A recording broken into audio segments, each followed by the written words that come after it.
Good afternoon, everybody. I'm Liz Walker. Welcome to this special edition of From the Heart. We usually have our program at streaming at night, but we did it in the afternoon because we were so excited about our special guest. And this was her best time. My friend Becca Stevens' life passion is to heal and empower female survivors of unspeakable trauma. And she does it in a very beautiful and intimate way through the production and sale of bath and body products. Here's a video clip of Becca's company, Thistle Farms. Micah? This is Thistle Farms. It's one of the biggest bath and beauty shops in Nashville, and it's run by women survivors of prostitution, sex trafficking, and addiction. Love you, baby. The women that are coming into Thistle Farms are suffering from some of the oldest scars humanity has ever dealt people. And the models that were out there were not working. Look at this. The barbed wire is pretty intense. This is Becca Stevens, and she believes that the secret to long-term recovery is empowering women to believe in themselves. It doesn't make sense to me to invite women who have been on the street since they were 15 years old into a 3-month program and think everything is going to be fine by the end of that. Before I came here, I didn't know how to love myself. So finally getting here, something clicked. This unconventional recovery center is changing the Nashville community. If it works, it will change the way we tackle trauma and addiction. Everybody has a story. Everybody has a right to be here. It's just welcome. It's just, well, I can't tell you. I've had the opportunity to visit Thistle Farms in Nashville and meet some of the women who are just living miraculous lives. And I am so thrilled to welcome Becca Stevens, the founder of Thistle Farms, on From the Heart today. Thanks for being here, Becca. Oh my gosh, it's so fun that you're such a legend in hosting and in broadcasting. It just feels different than like the normal podcasts I do where I could totally trust what you're going to do and how you're going to lead us. Well, I am such a fan that you don't have to worry about anything. All that other stuff, okay, but I'm a fan. You are a Renaissance woman. You are a social entrepreneur, a woman's advocate, an Episcopal priest, and an author, and on and on and on. But all of this work, and this is what I love about you, all of your work flows together. So let's start with Thistle Farms. How did you get in that kind of work? Well, I got into that kind of work after I got ordained, but I had it in my mind forever that I wanted to open a place that was very welcoming for women on the streets and women who were coming out of incarceration. So in 1997, we opened the first house in Nashville, and it was just housing. It was a housing first model, free 2 years, no authority in the house. But after doing that for several years, the women were doing incredible work. It was beautiful, but they were still dirt poor. And that's why I thought, well, we should just start a bath and body care company and then do training and build a business with women survivors so they can take their rightful place as healers. And from there, it just exploded into sister communities around the country and 46 global partners around the world to end up being the largest enterprise of its kind. Unbelievable, unbelievable. And I love the idea, Becca, that you do bath and body products, because once you told me, or you told a group of us about the intimacy of women reclaiming their bodies in a way through this product. Could you tell us a little bit about that? Yeah, well, you're a great pastor, you know all this, but every story of healing, there's an element of intimacy and messiness to it. It's not like it's just sterile. It's just like you think of it like in a hospital setting, that this idea of what healing is in community is intimate and messy. And there's nothing like oils and body bombs and all of that to remind us of that. And the women are carrying scars that you can't see, but they are body scars. They are deep body scars. Because, I think, most of the women, almost 100% of the women I've worked with have trauma about the average age is preteen almost. So it's very body. But then to work with the body and anyway, it's just it's an idea that I had never thought of before. But when I put oils on, I see myself differently. I Well, respect it differently, don't you? yes. Yeah. And I was just going to say this one other thing is that so many times that the church or whoever it is, it's like people come and they're missionaries or they're doing the laying on of hands or they're healing people. What I love about this is the women are making it and distributing it for everybody. Like we're taking control and we're naming healing for our own bodies and then offering it to others. That's all. I just, because I love what you're saying. Well, I'm saying what you do, so this is going to be that kind of that kind of interview. Love Heals is your I'm going to call it your theology, it's your marketing brand, it's everything. How does love heal in the context of these women? Because that one woman said that in the video that she learned to love herself. How does that work? Is that a class they take, or is that just the way they're treated, or what happens? Yeah, I think it's probably more organic than a class you can take how love works in our lives for me and for everybody I work with. But it's this idea that love, I mean, that community is the oldest entity we know for healing. And if we come together in community, love as our mission, love as our grounding force, works miracles. And sometimes that healing is, 20, 30 years. I've been out this enough.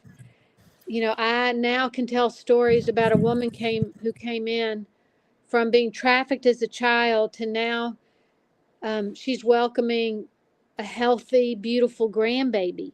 Not a baby, but a grandbaby. Like, that's crazy to me.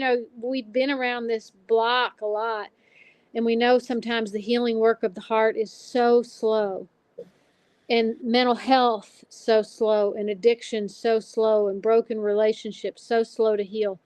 So for me, the way that I've seen the most effective way that love works is through our commitment to stay with it.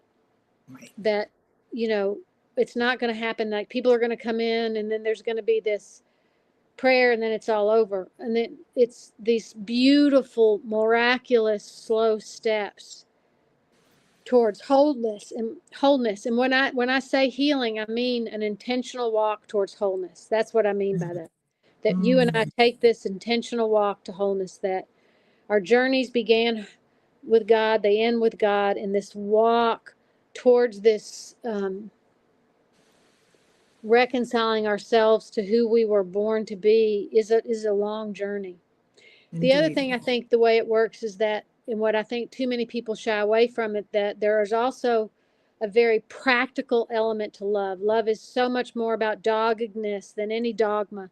And it's about like making sure people are well so that, it's that the most vulnerable people don't end up in the most desolate places, that people have choice and agency and freedom. And that means that when I say I love you, I have to be concerned about your economic well-being. Right. So one of the main things is there is this beautiful long-term commitment, but there's also a real practicality. Like, what does love say today about how we take care of one another in not so much inspired ways, but in ways that will ground us so we can do our heroic work. Each of us is the hero of our own story. So how do I love you so you can be that hero? And how do you love me so I can be that hero? Wow. Wow. You do this work all around the world, though. What's the thread? Are you working with women in other countries who are prostitutes, who come out of those kind of harsh backgrounds, or does it depend on where you're working, the trauma that women are surviving? So all of it, again, it seems like it's a lot, but when you spread it over 30 years, it's not that big a deal. It's just a little bit at a time. And so it's grown. And I have heard stories of trauma and healing in 20 different languages over years and years. And you and I heard some of the same stories when we were in Uganda, and it was the first time I'd really heard about the lost girls. I mean, we in this country hear about the lost boys forever, and then it's like, oh my God, where did the lost girls go? And we met them. Right. Right. And that's kind of how it really happens is you go somewhere and you begin to hear the story and it changes you. And then it's just about how do we respond in love.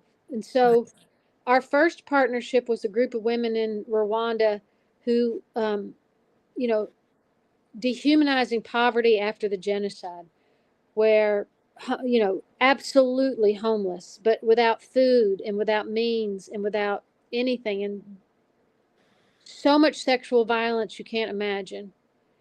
And like bent over, broken bodies from it. And that was our first partnership with Dr. Nicholas Hidimana, who is a Rwandan PhD in basically creating healing oils. So he was a great teacher, mentor to start some of our blends. And we're going in November to celebrate 20 years with them. Other groups, it's been about refugees, because, you know, human trafficking and refugees are completely linked up, because you become so vulnerable when you lose your country and you lose your means of income. That's a trafficker's dream of labor trafficking, human trafficking, whatever.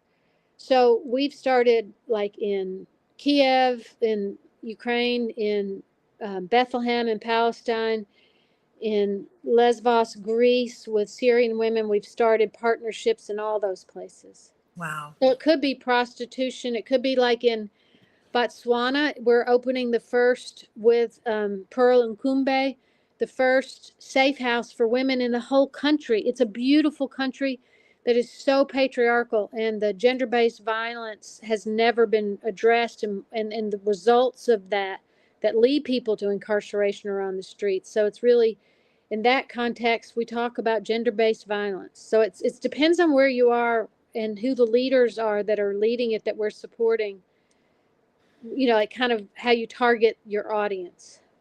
From my vantage point, and this is just from reading and looking, you know, it seems to me the war against women, and I'm not pointing to any one thing, but it seems there is a war against women and it's escalating. Women around the world, women in this country. Do you believe that, or do you think it's the same old, same old? I don't know if it's, I think it can be both. I think it can be the same old, and it's escalating because you and I are now aware. Mm-hmm, mm-hmm. And it changes costumes, so it looks different. It might have looked really different in feudal times, you know, versus the internet. Like, even like there was no word called trafficking when I started out working for Thistle Farm. When we started Thistle Farms, people would say, like, you know, she's a 14-year-old crack whore. That was the language. 14 on the streets. And it was like, what are you talking about? Right, What in right. God's name are you talking about? And that language changes. It doesn't mean that the violence has changed. It used to be you could go down to a strip, like we knew to go down Murfreesboro Pike in Nashville, Tennessee, and Dickerson Road. But then there was Backpage. Now Backpage is gone. And now there's a whole way that people are, you know, abusing and downloading women all across the internet. It's insidious in um every iteration of it. But I do think you're right that it feels like to me people are maybe politically given permission to be just mean to women. I don't understand it myself. I don't either. And I know that things, to your point, things change. I remember as a reporter back in Denver, Colorado, 1977, 78, we couldn't cover domestic violence in homes because it was considered a private situation. And we went to a murder once, and the police told us, you can't, this is private. So Oh my God. that's only changed in the last 30 years or whatever, 40 years or wherever we're now. So I guess that some things seem to me to be worse, but to your point, it's both and. It's worse Yeah. and same old. It's just kind of changing the way it's addressed because we're still dealing with domestic violence, you know, just like we always have. This all kind of grew out of your own life, or did it? Tell me how your personal life kind of fuels what you do. Yeah, I will. And I think, you know, for anybody listening or however this gets posted, that I'm just sharing this as one of many, many stories, and it's not, it doesn't begin to compare to some of the stories that I've heard over the years in any way, except that it gives me a heart for this work. That's all I can say. So, and I honor everybody's story and how everybody manages through it. So this is just mine. This is not prescriptive for how other people should react or feel. I want to say that up front, because sometimes I think, I'm not saying that this is how the result of how everybody should do it, but for me, my dad was killed by a drunk driver when I was 5 years old. We had just moved to the South. We were from Connecticut, New York. My mom was just turning 35 years old with 5 children. And my dad came down here to start an Episcopal church, and he got killed by a drunk driver, so left my mom just 35 in the South with all these kids. And then what happens to so many kids is that when you have a trauma, when you have experienced just upheaval in all parts of your life, that's when predators feel comfortable stepping in and, what they looks like help for the family. Mm-hmm. And that's exactly, like, I am so stereotypical, Liz, in some ways. It's unbelievable. Like, this man who was one of the elders in the church came in to help the family and started sexually abusing me. And the first place that I remember it happening was the fellowship hall of the church. Like, I remember it from 6 years old. That's 55 years ago, and I remember it. That stuff stays with you forever. That's why I'm saying, healing is a long journey. It's a Yeah. long plane ride. You know, and then it went on for a few years, and that wasn't my only person. I think I was so eager to have father figure. I was so eager to please people. I was so eager to excel, that I think it didn't go great for me. But then there was also all this community that really saved me. It was like the youth group was my home, my safe place. It was the women's group at the church who got me scholarships to go to school. It's all this beautiful stuff and hard stuff that go together. And that's why I knew that what I really wanted to create was a place that was a sanctuary, that was safe and beautiful for women who had gone through some of that stuff, that didn't have a house mother and pressure to do it in anybody else's timeline or anybody else's way, but just just tell us what you need for healing. You will be directing it, and we will be the support roles, because that's what I needed. I needed freedom to figure out what I needed.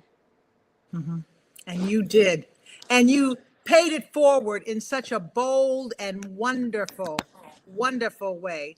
I watch you, and you're just a bad AS. I don't think I can say that because I'm a preacher, but you're a bad A. I think people will know what I'm talking about. It's in the scriptures.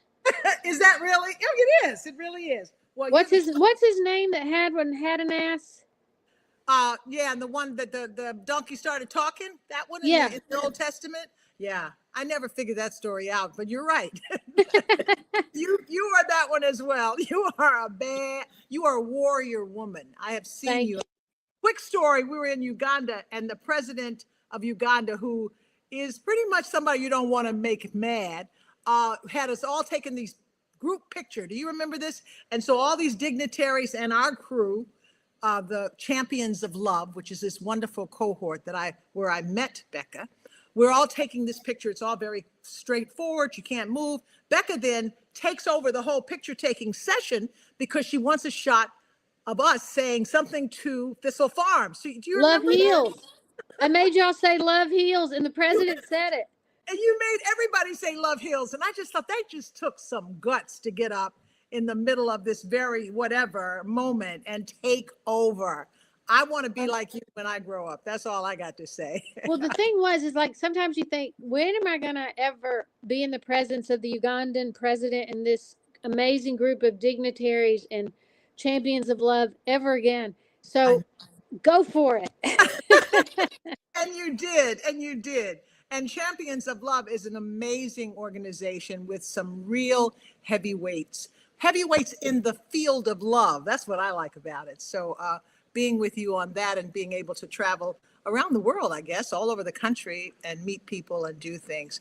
I saw an interview that you did with a young woman on, I saw it on YouTube, and you talked about the power of ritual in our lives. Do you remember that? You talked about your own rituals and how we all need rituals. And that really stuck with me because I think, especially during times like we're in now, where there's a lot of uncertainty and fear, tell us why you talk about rituals like that, because your products all kind of lead to rituals, your bath Right. products. I feel like a ritual is a habit that you form with the intention of having it be, there's an intention to the habit. So, in other words, I'm not just in the habit of drinking tea, I ritualize it. And when I ritualize it, it becomes like, okay, this is going to be, as I stir it, I'm going to think of what I want for my day. As I ritualize it, I'm going to think about what it is that I want to heal in my body when I drink this warm liquid. You know what I'm saying? That there's an intention to a habit to me. Feels like it helps it become a ritual.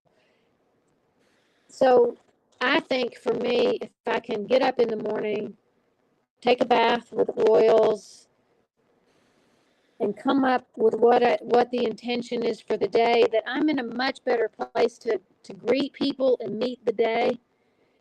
And rituals are memory. They remind us too. And so not only is it about intention, it's about memory.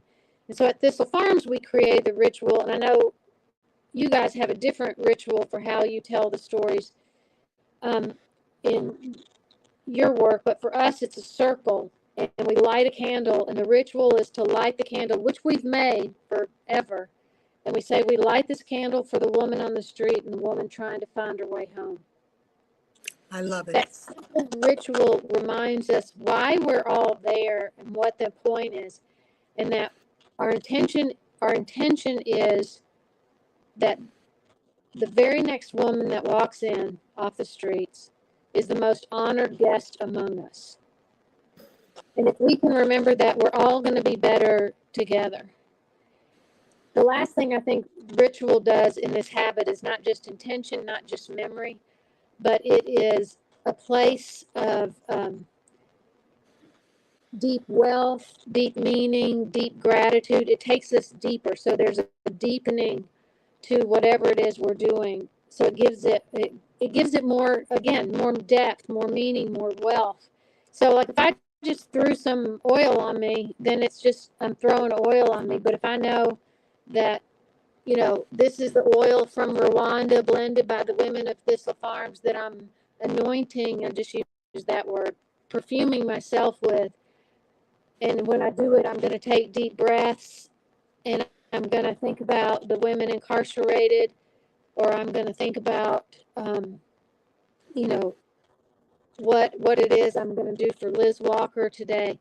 Then it feels deeper, it feels richer, it feels more meaningful. So that's what I think about ritual. You must do tons of rituals. I do rituals. I have a ritual in the morning, and I thought about you this morning. We're having problems with your audio. I hope she can come back. And Micah, I don't see her anymore, so I'm not sure. But the ritual that I choose is the ritual of worship and listening to music and singing and prayer and chanting. So I do a whole worship service in the morning to kind of set my day right. And I call it a ritual of resistance.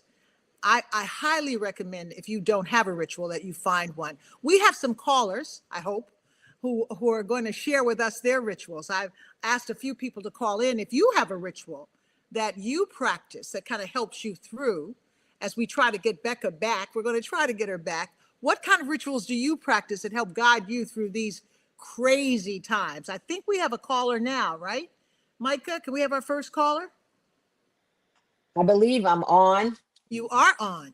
Oh, great. This is really, really phenomenal work that both of you are doing. And I'm just thrilled to be listening. But I've had some rituals and they change over time. But during the time, and I started this since being a cancer survivor and then later on being a caretaker caregiver for my mom, that there are things that you do to just kind of calm yourself down. And I live in a rural area, so my top of my list is just gardening. And it's Mm, very peaceful to just go out and cut the dead parts off of my roses and off of my flowers.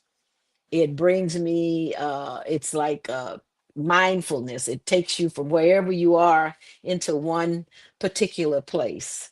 And beautiful. another of my favorite ones is singing bowls, just listening to Mm, the vibrations. I love that. So you bought bowls and you just, I actually I'll get on the internet, and they are out there for you. You can get 5 minutes worth, 30 seconds worth, 6 hours worth of nothing but bowl music, and okay. just listen at it on your phone, or you can on your computer. And it's just very, and my daughter actually does the ritual herself, which is where I learned it. But when she's not around, which is, she's a counselor, then I can just dial in or dial up a channel and listen to it, and just sit. And it's very peaceful, very peaceful. Thank you so much for calling in. Thank you for sharing. And yeah, you've helped me because I didn't know about the bowls, but I love that sound. So caller number one, we thank you. We have another caller, I think. Micah, I'm not sure. So you have to tell me if we have another caller who's ready to share a ritual with us. Caller two, are you there? Yes, this is caller two, and your rituals sound so elaborate that I'm almost embarrassed to mention some of mine. But one of the things that I do like to do is I like to take. I was blessed in the house that I have to have a really big, nice jetted bathtub, and I love getting in the tub with some candles and some music, whatever I'm feeling at the time, whether it's 70s or 60s music to quiet show tunes or whatever. But I just like to listen to the music with candles and get in that tub and let the bubbles flow around me, and it's relaxing. I have to find ways to get away from the news and the craziness of the world and sadness in our lives. So it's just good to be able to sit in a tub and do that. I also tend to like to get in the water for water aerobics sometimes, and all I'm doing there is just forgetting everything else that's going on and just moving in that water as much as I can. And I think that's a way of getting rid of stuff. And I just wanted to respond quickly. Thank you. That's perfect. So it Yeah, doesn't matter whether it's elaborate or simple, whatever does it for you. And I like all of the rituals that we're talking about today. So yours in the tub with good music is I also wonderful. my son is also with me. He also has rituals that are probably more akin to some of the ones that you all have. Please, Let him speak. can he come? Yeah. Can he? Don't tell Yes, me who you are, but join us. Hi. yes, I'm grateful just to be able to listen to the various rituals. As for me, I kind of very similar to you. I like to get up in the morning and what I kind of consider my tune out to tune in time. Mhm. Tune out from the noise of the world and tune in to hear what God is saying. And so I like to get into a rhythm of being able to come out and sit on the front porch, as Dr. Barbara Brown Taylor would say. It's become like a medicine cabinet for me, to just sit, Mm. to be still, and to listen, and usually have scripture next to me to read it, to listen to it, to move into a place of listening. And then also I like to take some time to get into embodiment work as well. So that can be yoga, or it may be taking some time just to walk. But all of that really is kind of anchored in listening, rather than talking or being caught up in the noise. And so I kind of find myself in this space of stillness and also movement as well, just to hear what's happening inside of me. Oh, that's beautiful. Thank you so much for sharing that. So, from this group of anonymous people, we have learned about taking a bath with candles. We've learned about sitting on the porch, which is a medicine cabinet for life in a way, and listening to God. We've learned about music, simple things. Becca's thing about cupping a cup of tea. Rituals are important to have your own private ritual, especially now because everything's coming at us. Do we have another caller? Micah, I don't remember. Do we have another caller? Is this it for our? Yes, we have Hi. another caller, and we also have Becca back. Oh, great. So we're real good. Let's I go was to, there. Micah just didn't see me. I was backstage hiding. But I okay, Oh, wanted to say sorry. one thing before we go to the last caller, real quick, please, Liz, is that please. when your first caller was talking about the singing bowls, that Uh-huh. I had never really experienced that at all. And we went to visit two different groups of women in Nepal, and they had singing bowls that you stood in. They were so big. The Wow. bowls were big enough for you to stand in. And then they would, hit the sides of these bowls, and it would reverberate up through your body. And you just felt like the waves of the world going through you. So Wow. she's reminding me that I need to get back to that. That was so good. Wow. Yeah, I had never heard, I've heard about them, but I didn't know how to use them. Yes. So that's a great idea, but I've never heard about bowls that big that you step in them. I had never heard of it either. Wow, that's beautiful. I love all of these rituals. I hope that you who are listening to us are making notes, mental notes, because you can do any of this stuff. Thanks, Becca. We have one more caller, I think, on, Well, Micah. we actually, Reverend Lewis, we have two more callers, so Get we can out do of two more here. callers. Two? Yeah, we have two more callers, and then also Hi, callers. friends. Can you all hear Yes, me? yes, we can hear you Yeah. just fine. And Hi. also, if you are in our call backstage, just a reminder to shut off your camera. There's a little camera button that should be to the right of your screen. And yeah, I will leave this to caller number 3. Thank you. Caller number 3, what's your ritual? And thank you for joining us. Yes, thank y'all for having me. This is a beautiful segment, and being with two powerhouse women like yourselves, it is an honor to be with y'all. Thank you for having me. My honor, I am a survivor and in recovery, and I was in recovery for many years, and I really didn't take the time to practice rituals that were healing for my journey. And sadly, I had a relapse, and one of the things that has been so beneficial and so important to my new journey in recovery is I start every single morning with a virtual Alcoholics Anonymous meeting. Mm, And I get ready in the morning. I take kids to school. I just start every morning with them. I participate, and it's a wonderful group of folks. I listen, on the way to work. It's from 7:30 to 8:30. And then by the time I'm done with that, it's like I've kind of put on my armor for the day, right. and it gets me grounded and in a place where I can just really kind of take on the day with a wonderful perspective. And then every day when I get off work on my way home, I call my sponsor and have a wonderful conversation with her. And those are just two things that I've incorporated into my daily rituals that are so helpful in just allowing myself to put my recovery first, because I know if my recovery is not first, nothing else matters. And it's just been really awesome just to have that ritual in my life to, improve my quality of life. It's been great. So nice, so wonderful, so healing just to hear you talk about that. So thank you for sharing that with us. Caller number 3, because that's a good one.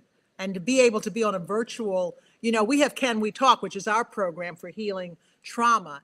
And we talk to each other. I have prayer partners in the morning, so I hadn't even thought about that as a ritual. But that too is really important, to be able to kind of join something that lifts you up, or somebody who lifts you up, especially in times like these. I think we have one more caller who's going to share a ritual. We may have more than one, and that's fine. Uh, Caller number 4, are you there? Can you hear me? I sure can. What's your ritual? And thanks for joining us. One of the things that was so important by hearing from the lady earlier, and that was talking about loving themselves. I think that is so important. And then the lady who just finished about recovery, because I feel that we're all in recovery. We're recovering from something.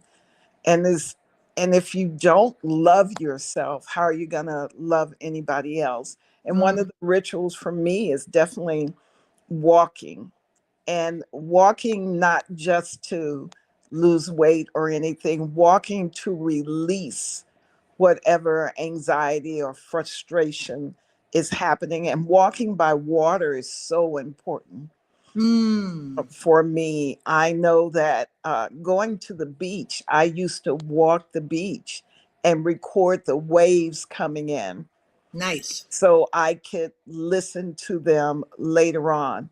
But the thing is to move through whatever is affecting me, whether it's anxiety or frustration or sadness, especially with everything that's going on now. Why am I there? And not to sit in the quicksand. So walking allows me to move through the quicksand and not sink. It allows me to let go and to release now, and to feel better about. And it's on a continuous basis. It doesn't take away everything, but it is an important part of letting go and releasing. It's like emptying your garbage every day Mm. on a Wow. regular basis so that it doesn't stink. And it's a part of healing. It's not a complete healing, but how are you going to heal if you don't continue to understand to swim through the quicksand and not let it sink you? Beautiful. Beautiful. What healers we have. Thank you all. I love the idea of walking as a ritual. It's a spiritual movement. So thank you, caller number 4. Thank all of you who joined us today with your rituals. This is what we want to do. We want to put healing out in the world with this little streaming. Becca, what do you think of all these wonderful rituals these women share today? And men. I love the idea of a ritual being like taking out the trash so you don't stink. That is amazing comment. And that you have to incorporate rituals that you're actually going to do. And I love the third caller saying she does it as she's driving and getting ready to take the kids to school, as she's driving home. Like, you have to make it work. I would love for my ritual to be walking on the beach, but I live in Tennessee, so I need to walk in the woods. Right. You know what Right. I mean? Like, we have to. I love that everybody's sharing a hope and an intention for their rituals. They just look a little different. Right, but we're all trying. So I'm gonna let you have the last word, Becca, because again, just so thrilled to have you on. What gives you in this time of uncertainty and just chaos? What gives you hope? What gives you the greatest hope right now? Well, I've been thinking a lot about this. So this isn't really just off the cuff, just so you know, because I just did a retreat this weekend. And I was like, I think my role is I am a light bearer. Like, our role is light bearing. Like, we really do make candles to put out in the world. We are really light bearers. Again, not just metaphorically, but No. practically. And so what I have to remember is that for me, I can bear the light when I remember what comes through the streams on my phone is not necessarily the only news. The fact that what we do might not seem sensational at Thistle Farms, but it is extraordinarily good news. And if I can continue to bear that light in the world, I can continue to put good news out there. And it's real news. I mean, it's real news to have 600 women in safe beds around the U.S. It's real news that, 2,000 women have um, living wages across the world who are working as artisans to take their place as healers in their community. It's real. And I just have to remember, if I can bear that light Mhm. and put that out there, that helps me stay hopeful. And the other thing is, I think we give each other hope. We don't have to just conjure it. Sometimes there's a woman that I get to work with in Ukraine who she is the head of the Ukrainian knitters who are refugees. It's called Love Rises. They're incredible. She's incredible. And she says sometimes when she wants to give up and has no hope, she remembers all the people who are hoping for them. And sometimes she says it's so dark, she doesn't even feel like going down to the bunker anymore. She just wants to stay in her bed. So for me, if I can remember that other people are hoping for me, it gives me hope. And then I want to hope for other people. Words to really kind of let absorb into our spirits. Thank you so much for those hopeful words, Becca Stevens. Thanks for being on this show. Thanks for being my friend. Thank you. I admire you and love you. And I'm so glad that the Champions of Love introduced us to each other and we get to do this great work together. It's a huge gift. It is a gift, and we just want to pass it on and pay it forward. And so we just want to leave you with hope and plant hope where you are and pass it on. Becca Stevens, again, thank you. Have a great day and God's blessings on you, okay? Thank you. You too. Bye, Bye. everybody.